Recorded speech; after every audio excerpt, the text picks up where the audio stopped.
Assalamu alaikum. My name is Rashid, and in this tutorial I will tell you about the date formula, that how you can use the date formula in MS Excel.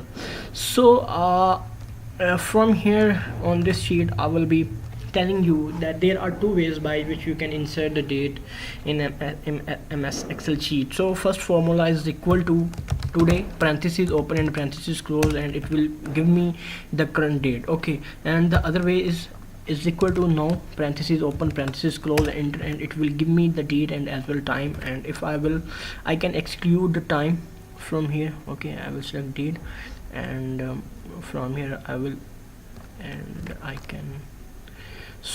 These are the two ways by which you can insert the current date.